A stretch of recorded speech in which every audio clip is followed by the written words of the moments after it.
welcome back to I Love This Movie. My name is Corey. Of course, I'm joined by Matt and Adam. Last week, we talked about the classic that I cared for, It's a Wonderful Life. This week, we're talking about the Christmas classic, Home Alone 2. Yes, Home Alone 2, the much better movie, Lost in New York. This movie came out in 1992, and it was directed by Christopher Columbus. Kind of basic synopsis, and everyone's never seen it before. Home Alone 2 takes place 1 year after Home Alone 1. Home Alone 1 was where Kevin McAllister was left at home, and he had to defeat the Wet Bandits. This year, he is now stranded in New York, much better location, and now has to deal with the Sticky Bandits. And of course, shenanigans ensue. So I think we're just going to kind of go around, talk about what we liked about the movie. It's all going to be good. It should all be good. There's no bad. So I think I'm going to have Adam go first. He's going to try to dismantle this beloved tale. I'm not going to dismantle it. I'm just going to state the obvious, which was the exact same premise of the first one. What happened was Fox had a sleeper hit on their hands with Home Alone 1. They had no idea this was going to be a hit. And when it made, $100 million at the box office, they said, quickly, do a second one. We don't have an idea. We don't care. Just put them in a big city. New York. That's perfect. Okay. We'll just use the same script. Yeah, go ahead. That's what it was. That's essentially what it was. It's the exact same premise. Not wrong. So I have a lot of questions. Because a lot of things just did not get answered. Number one, the exact same thing that happened to them a year ago happened to them again, where they overslept. This time it's not because of a lightning storm. It's because Kevin accidentally unplugs the alarm clock. Is nobody in that family a morning person? Like nobody. Like not the aunt, not the mother. Nobody can wake up naturally at 6 o'clock. Because it wasn't like they were getting up at super early, were they? They're supposed to be at the airport at 8 o'clock or whatever. No, come on. Somebody has an internal alarm clock in that family. There's no way they're all sleeping in. I mean, you can't judge this movie by how the family is. Oh, I'm going to. Because they're terrible. I'm going to. Yeah, they're an awful family. Second, what does Peter McAllister do for a living? Oh, good Lord, I hope. So I've been to that house. That house is actually in a northern suburb of Chicago. And it is so pretty, so beautiful, so expensive. What does he do that he can, A, afford that house, and B, buy plane tickets for his entire family and extended family for 1 year going to Paris and then going to Florida the next year, and then C, they're buying first class tickets. Yeah, there's coach for the kids, but 4 first class tickets for them. What's he do? Do you have a guess? Anybody have an idea? I think it might be a drug cartel. Yeah, oh yeah. Could be. No one's gonna expect, Could be an Ozark situation. Yeah, the McAllister family as running drugs across the border, and little Kevin McAllister being a drug mule. If you think about it, Kevin McAllister does not get stopped anywhere he goes. He can show up by himself on a subway, on a train, on a plane, in the middle of a city. He can walk up to cops and be like, yeah, I'm by myself, and gives them a little line of BS. And they're like, okay, this is perfectly normal. A 10-year-old kid out in the city by himself at night with some random bird lady. We're just going to let him go. We're going to let him sit there and do his thing. And the worst offense of that is just letting him do whatever he wants is when he calls the hotel switchboard to make a reservation, and he has it on slow motion. Howdy do. This is Peter McAllister, the father. And she's just like, I understand. Yeah, absolutely. She's not looking at her lamp like. Yeah. Any normal person would say, is this person high? What's going on right now? But she's like, oh no, this is normal. Yeah, let's book you in a suite. No problem. And all valid points. But it was also a different time, No, it wasn't. It was 92. I remember 1992. It was not a different time period. In 92, we were allowed to go outside and play in the street. You know, we were allowed to just go. We were allowed to ride our bikes everywhere. Now you're not allowed to do that. If I let my daughter do that, I'm going to get in trouble. Yeah. You know, it was, and you couldn't get on a plane. How he got on a plane in this movie, where they just runs into the lady in a ticket. They're not going to let someone on a plane like that. Yeah, pre 9/11 airports, I understand were a little bit more relaxed, but not that relaxed. Yeah, I also have a couple questions as well. How could he explore the entire city of New York in the span of like half a day? Like, he went to the Statue of Liberty, he went to the Empire State Building, the Sears Building, he went to Chinatown, Central Park. He went everywhere in a day. I was like, oh, he'd have to be running, like legit running or taking taxis at one after the other to be able to get to everywhere. Yeah. As fast as he did. So but whenever you're a family of a drug cartel, he probably had some connections and just could get anywhere he wanted at any point in time. Yeah. And how much cash did Peter McAllister have in his backpack that he can do all these things? Like, he couldn't swipe a credit card everywhere. He just had to do that for the hotel. Like, how much cash is he able to spend, like, with these taxis he's taking or the subway? We haven't seen him go in the subway, but we can assume he may have gone on the subway.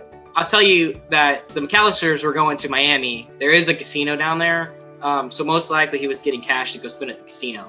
So, I mean, this guy's, you know, he's also in a business that probably handles mostly in cash.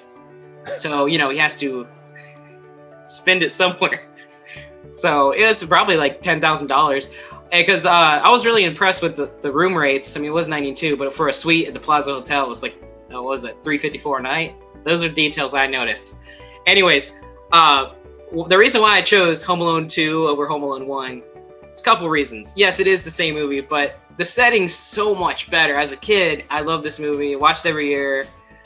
Going from just being in a house and like in the suburbs of Chicago to going to New York City and getting for him to explore everything in New York, just was a better setting. Hotel was great, Plaza Hotel. I love the Sony Talkboy. My brother and I had one of those as a kid. It didn't work the same way. Couldn't fool anyone.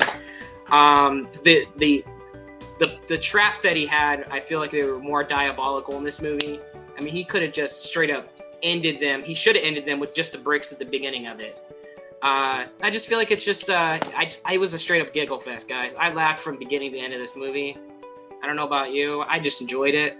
I know there's problems with it. Yeah. Mostly with the terrible parenting. Yeah. Well, for me. Yeah. So, like Adam, I too have some questions. Well, first off, let's state the obvious. All right, Kevin McAllister's mom was the first Karen ever. Okay? She was it. She was the epitome. She even had the haircut. Remember the hair? Remember her hair in the first one? Yep. You leave Catherine O'Hare alone. It was like a nice cut, and then 2 years later, she has the "I want to speak to your manager." Yep. Haircut. And she Karen. did. Yeah. To everybody. She treated him like crap. And it's like, hey, lady, you're the one who doesn't know where your kid is. We're trying to help you. She's like freaking out. So that's she assaults Tim Curry. Yeah. Yeah. She just punches him right in the face. Yeah. And he just takes it, because that's what kind of guy that Tim Curry is. He just takes it. Well, whenever you are the legend like Tim Curry, you do take it. You know, Home Alone 2 reminds me of Hangover 2. Just like Adam was saying, same premise, different location, same characters, same result. At the end, when everybody comes together, they find Kevin, and everybody's happy. I think we should change it, instead of Home Alone 2, to Everyone Hates Kevin. For the sheer fact that everybody in that family hates Kevin. Yeah. Not just Buzz. Uncle Frank, let me tell you something about Uncle Frank. I don't know what Uncle Frank does, okay? But he seems like he doesn't have a care in the world. Which, granted, if, you know, Kevin's dad is, you know, a drug lord, then maybe Uncle Frank is the one of the fronts or one of the mules. I don't know. But Uncle Frank is such a jerk all the time, and nothing ever happens to him. And then, if you really think about this, and I just want you to follow me on this path, and I think Adam can get behind this. I know Corey won't be able to. We've already talked about the possibility of being a drug lord. Then you let's throw in Kevin's diabolical, and you used the words diabolical, Corey, so I'm going to go with what you said. It's diabolical traps, okay? What kind of 10-year-old, okay, can create all these diabolical traps to where you don't kill anyone? You injure them and torture them. Now let's fast forward. Let's go in reverse, and then we'll fast forward to the end. But if you think about it, Buzz is kind of psychotic, right? Got knives and spiders and snakes and everything like that, and he's edgy teen, you know. He's a jerk. You've got Fuller, who may be the greatest mastermind out of the entire series, because he pees the bed not on accident. I call on purpose so he can get the bed alone.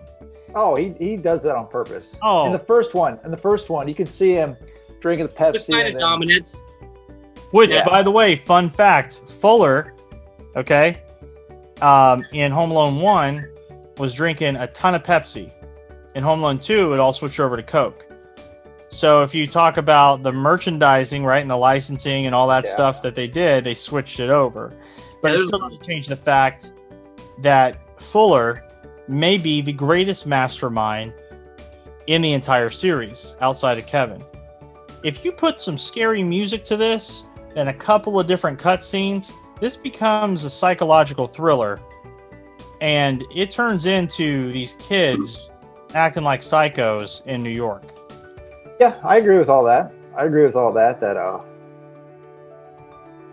Especially Fuller knowing exactly what he's doing.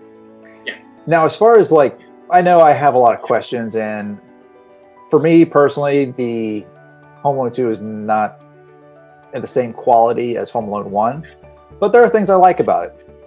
Number one, I think Tim Curry's scenes are fantastic. I loved him being this creepy sleuth of a concierge. Why does he care? Why does he care? He doesn't own the hotel. I mean, he probably has an interest the kid here unaccompanied. Okay, you get your manager over and say, let's check this kid out, and you go back to your work. You don't sneak into their hotel room in the middle of the night to see what's going on. I like to think of Tim Curry as this character, as somebody who watches the Law and Order and watches these mystery shows at night, and he so wants to solve a mystery. He just so wants to solve a crime, and he sees something that isn't right, and he takes it upon himself to solve it, and obviously he just can't. He gets himself way over his head. I see him more of as a guy who just wants to like the brown noser. But who's he brown nosing?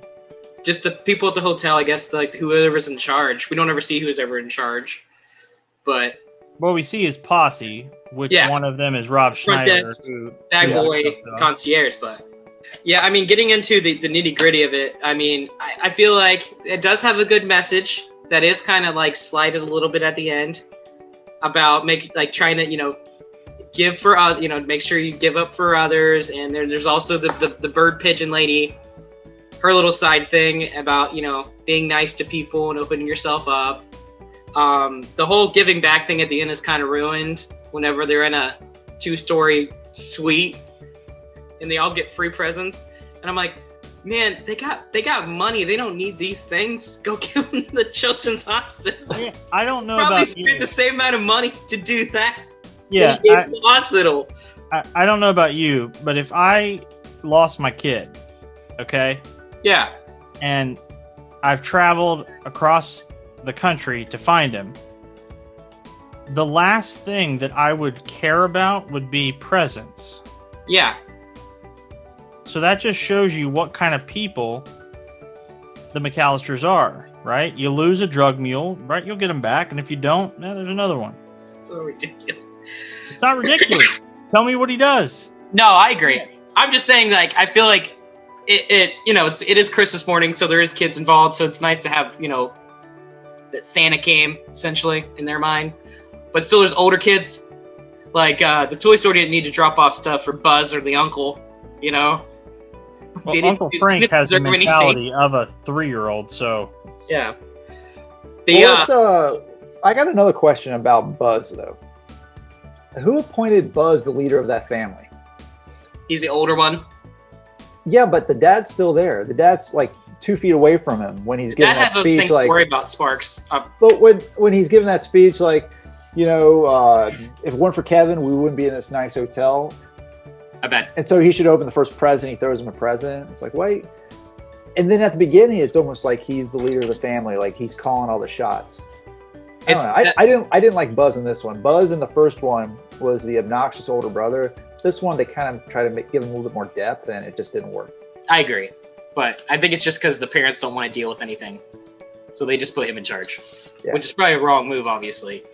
But, I mean, the best part of the movie, to me, is definitely going to be Operation Ho-Ho, which is 4 hours of prep that Kevin McAllister had to set all of these traps. And the traps the ante was just, they're up from the first movie, man. I mean, just the bricks alone, that should have ended this. No, he took it a step further, man. There was holes in the floor, soap on the ladder. Some of my favorite parts were when Marv fell through the hole and just lands and goes, "What a hole!" It's great. It's great humor. I mean, that's the first one, right? And it's this one too. Well, hold on. That's the first. When he first opens the door in the house, walks right in, falls, and he doesn't see the 8-foot hole in the floor, and he just walks right through it. He just took like 6 bricks to the face. He doesn't know where he's at. Oh yeah, his brains should be on the sidewalk. Yeah, he doesn't know where he's at right now. How does he survive that? The staples to both back and front, yeah, in the nose, just the injuries that these 2 burglars had to deal with. It should have ended them, and they're still going at the end. The electricity in the sink. I know some people don't agree with this. I thought it was hilarious, even if he went to a skeleton for a moment. It just gets me every single time I watch it. It's just so funny. Well, I think we're going to get to that, but I think we really need to talk about the character that doesn't even have a name. They don't even give her a name. On IMDb, she is known as Pigeon Lady. She's so graceful, Adam. She doesn't need a name. So I wanted to make sure, because I never really understood what her deal is. Like, is she homeless? Does she live up in the Carnegie Hall storage closet? So I listened when they were talking. I usually tune out. Like, as a kid, I definitely tuned out during that part. Like, I did something else. So I have no idea what Kevin and Pigeon Lady talked about. This time I really listened, and she broke up, or she had a guy dump her. She broke up with a dude, and that turned her from going to a normal, sane person to somebody that goes to the park every day and feeds pigeons, while also sneaking into the Carnegie Hall and listening to music for free. Broken hearts, man. That dude, I want to talk to that guy. I mean, what is it about him that would turn her into that level of insanity?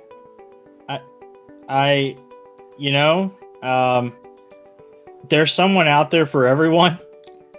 And here's a crazy conspiracy: is she could have just been like really out of her mind.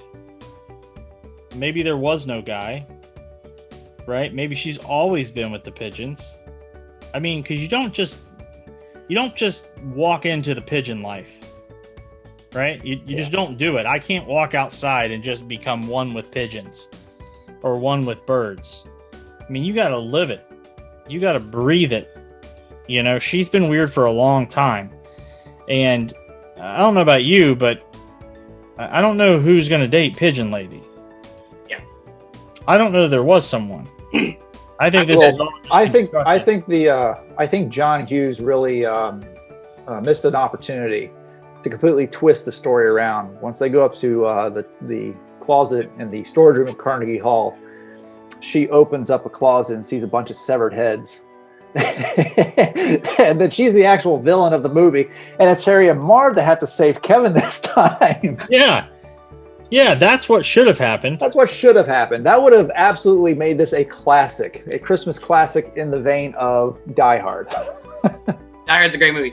Anyways, the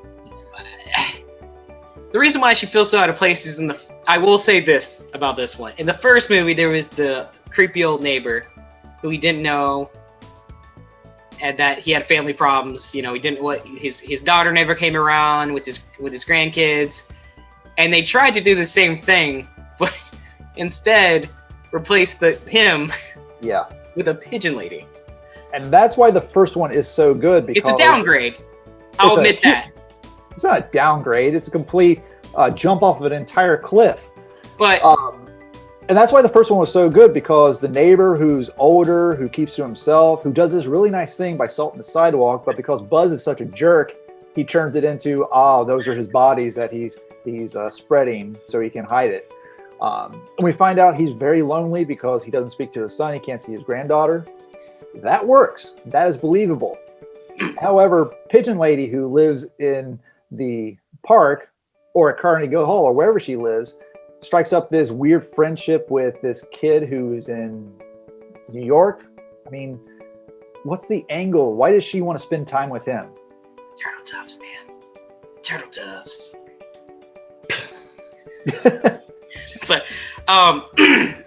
I think we've been talking about enough of the problems. Let's go into what you liked about the movie the most, and then what you least liked about the movie. Okay. I'm gonna let Matt go first this time. Okay.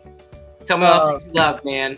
All right. So I'm sorry Adam and I ganged up a little bit, but you have to admit there are a lot of unanswered questions. Okay, but I think we all found the answer to one of them. The McAllisters are a drug lord family. That's why they went to Paris. That's why they go to Miami. Okay. And that's the only logical explanation. There's nothing else that they could do. There's nothing. All right. So my favorite scene, which I think this was a favorite. Well, it happens a couple of times. It's whenever Kevin McAllister is like basically living his life as this kid on his own. But specifically, whenever he's laying in the bed, and there is a servant or a bellhop or whatever, a chef there that is feeding him and creating an ice cream sundae and just piling it on while he's kicked back and watching a movie. There's other times throughout the movie where there's scenes where he's getting into a limousine. He has his own cheese pizza. Those scenes are memorable, and those are things that as a kid you really like, man, if I could be alone, that's exactly how I would live up the moment.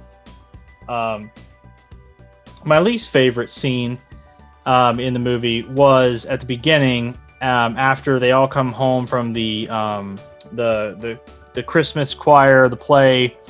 They come home, and it was right after Buzz was basically playing drums on Kevin's head. Kevin turns around, hits him, the stands fall over, everybody's mad at Kevin, right? Which goes back to my point, we should call it, everybody hates Kevin. And maybe put in a little asterisk that says, Merry Christmas, you filthy animals.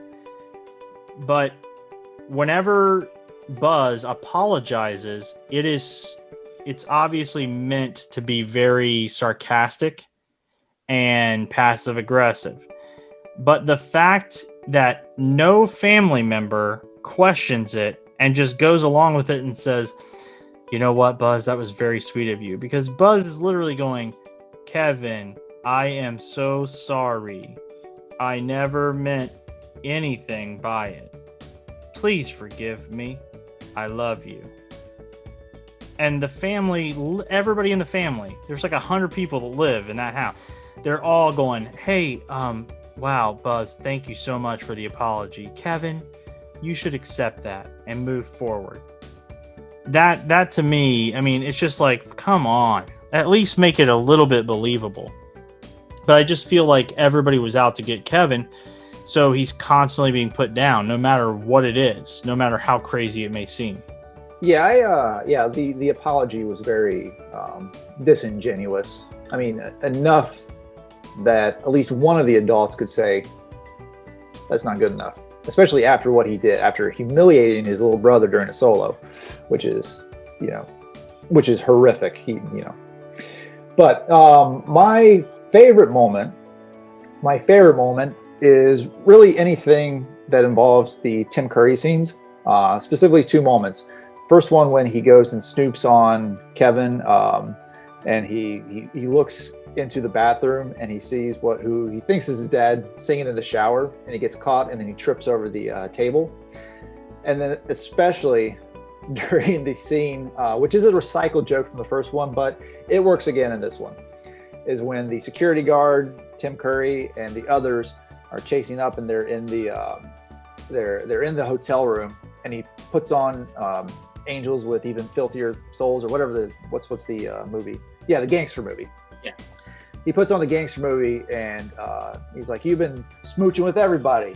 And then he says all the names and gets to Cliff. And the poor old security guy just looks at his name tag. It's a lie. Oh, I laugh every time. It's so good. So that's my favorite moment. And then my least favorite, I really don't like how they took Marv from this just kind of bumbling crook, and they turned him into a full idiot. And then by the end, when he is getting electrocuted and his hair goes up like to cartoon crazy and he's a skeleton, that's when I'm done with Marv. I mean, it's too cartoony. I'm sorry. Like, it's one thing if Kevin looks at the camera and he goes, I made my family disappear, and breaks the fourth wall. I can buy that, but turning him into a full life skeleton, it's too much. Yeah, sometimes perfection is just hard to explain. There's a couple moments I would say that I had a couple moments that obviously this is my movie, my childhood. I love this movie, as Matt said. It was like a childhood, it was like just something it was so oh, if that would happen to me, that'd be so cool. You're doing all the same exact things. It was just such a experience to think about that could happen for you. But there's a couple moments we didn't touch on that I liked. The whole Duncan Toys thing. Thought the store owner was cool. Had a good story. Good meaning behind that. It was some of the actual meaning behind the movie, about giving back.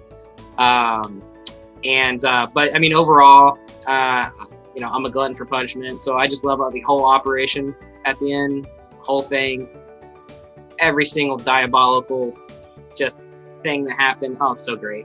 My least favorite is just the treatment of Florida overall. I didn't appreciate it.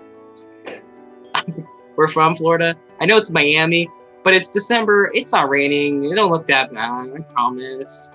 People come down here all the time. It's not that bad. It really hurt my feelings. So, it's raining. But besides that, the movie was perfection. It's raining right now. And there are seedy hotels like that everywhere. Yeah, but they got enough money. They're not going to stay there. Not when his credit cards are in New York. She has credit cards. I guarantee. Oh. Maybe. And we know Frank's not breaking out his wallet. No. But that would be the one thing. And then the other thing I didn't really like was just how, at the end of the movie, after he saved the money from the toy store to go to the children's hospital, and that was the moment he did all these nice things. He broke a window and he apologized for it. And it was that's the moral of the story. He saved the money for the kids. He tried to give back. And then the ending of the movie is they wake up in the nicest hotel room I've never been in. Two-story hotel plaza in New York. 8 kids sleeping in one room, and they get presents from the exact Toy Story just saved. I was just those toys, I hope they would have donated them, but they're not going to. That was no. it kind of undercut the meaning for me at the end. But besides that, I loved it. But Well, think about it like this: we didn't see them open up every present, correct? true. You know So maybe what they been did- in those presents. Maybe Well, I believe the line Buzz says is, "All right, everybody, let's dig in," and they all like jump into the pile of presents. Yeah. So Kevin, that when they wasn't- run away back to Pigeon Lady. I guarantee some of those gifts were gifts from the cartel. They were drugs. Going back to the cartel, man. It's the only Anyway. way. It's the Anyways, only way. let's go around and give our movie rating. Starting with Adam. All right, I'm gonna give my rating. It might surprise you, actually. Before I do that, I do want to mention that anytime John Williams scores a movie, it automatically boosts it up like maybe 3 or 4 points. So yeah, I want to make sure we mention John Williams' score. Is a lot of the same themes are recycled, but I don't care. He can recycle anything he wants to. He's earned it. And then we also haven't mentioned a very famous scene that apparently is controversial now. So I watched this. I bought this on Amazon Prime years ago. So and the scene is still in there. But Corey, you watched it on Disney Plus, and it's gone. And that's a scene with Donald Trump. Yeah, President Donald Trump. Future Yeah, president. it's Donald gone. I Trump. watched the movie and I was like, I thought he was in this movie at some point. I thought he had a cameo, and yeah, he wasn't there. Now you're sure you didn't accidentally miss it? Because it's one of those like if you blink you miss it type cameos. I'm pretty sure he walked straight into the Plaza Hotel in my edition and went straight up to the desk. And well, he did like the little phone thing, and then he checked in. Okay. I don't remember seeing it where he told him where the what was the line again? I think where's the lobby, and he goes down the hall and to the left. Okay. And that's it. And then he like turns around, and, like looks at him for a second. That's the first time he's ever told someone to go left. So my rating is a 6 out of 10. Even with all the flaws, and it's a pretty much a remake and not a sequel. There are enough parts I do like about this that I will watch it every year. So I would say 6 out of 10. I gave it a little bit higher, Corey, because a part of me was going to give it a 6 as well. But I felt bad. I felt really bad that you love this movie so much and that we were crapping on it because there's so many unanswered questions and it's the same movie, just in a different city. So for that, I'm going to give it a 7 out of 10. That's so generous. Thank you so much. I don't know what to say. I feel touched, thank you. But for me, this is one of my favorite childhood movies. I love Home Alone 1 as well. I chose this one because I felt like it was going to be more to talk about as well. I do like this one a little bit better just because of the overall setting. And I feel like some of the jokes are a little bit better, especially like Tim Curry and stuff. There's a great cast. So obviously this is my movie. I can't go too high just because, we're obviously going to watch other movies. I really love this movie though. I'm going to give it an 8 out of 10. I just think it's great. It's hilarious from beginning to end. I just watched the day again and I was laughing the whole time. It's just a good time, guys. Movies don't have to be perfect. They just have to be fun. All right. So what do we watch? That. I believe it is a fun movie. It is fun. Yeah. So Matt? Well, Corey, thank you for taking us through Home Alone 2. On next week's episode, it's going to be my movie that I'll be bringing to the table, which is maybe the greatest Christmas movie of all time. And that is The Muppets Christmas Carol. We're going to discuss a lot of things. Michael Caine, Muppets, Snow, Tiny Tim, Kermit, Jim Henson. Horses dancing in the street. Muppet horses. Because we couldn't afford the real horses. So we'll be reviewing that next week. I had fun on this episode, guys. A lot of moments, a lot of questions not answered. And if we leave this episode with anything, we leave it with Corey loving Home Alone, wishing he could be home alone, And a part of me thinks that Corey identifies with Fuller and sometimes wets the bed. You're not wrong, but give me my Sony Talkboy. We'll see you next week. All right. See you guys. All right, bye.